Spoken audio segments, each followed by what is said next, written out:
Imagine selling all of your integrity to Trump and then getting fired for not executing on his corruption well enough. So Trump didn't make any news in his Iran speech, but he certainly did the next morning when he announced in a phone call to Fox News, as one does, that he had just fired Attorney General Pam Bondi. Followed that up with the Truth Social post where he said, quote, "We love Pam." And she will be transitioning to a much needed and important new job in the private sector to be announced at a date in the near future. Not for nothing. I just find it very funny that like he has to announce her private sector jobs. I think this is because in the Peter Doocy interview with Trump, it seems like Trump told Peter Doocy that she would be getting another job in the administration. So he had to clear it up. He had to clear that up, yeah, because Peter Doocy reported it would be in the administration, and then he got her transitioning wrong. Yeah. So it looks like Deputy Attorney General Todd Blanche, president's former defense lawyer, personal lawyer, will now be the acting Attorney General.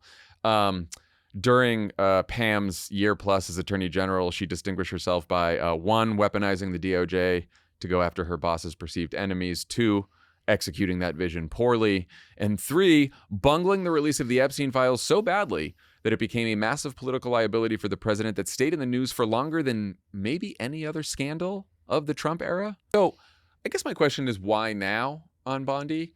First, I think the orderly fascism of Trump's second term has reverted to the chaotic fascism of Trump's first term. He's sort of lashing out all over the place. He's doing sort of crazy things left and right.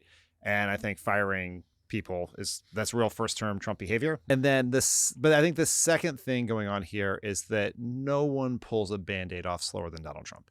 And so what he tends to do is... Yeah, there have been stories about him thinking about getting rid of her for like a month. And so what he, like Kristi Noma's, what happened with Kristi Noma is very similar to what happened with Pam Bondi, which is a massive scandal happens.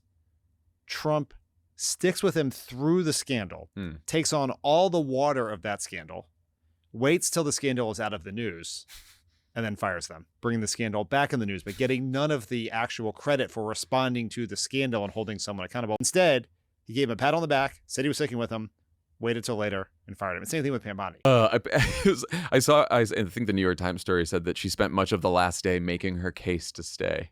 Imagine selling all of your integrity to Trump and then getting fired for not executing on his corruption well enough.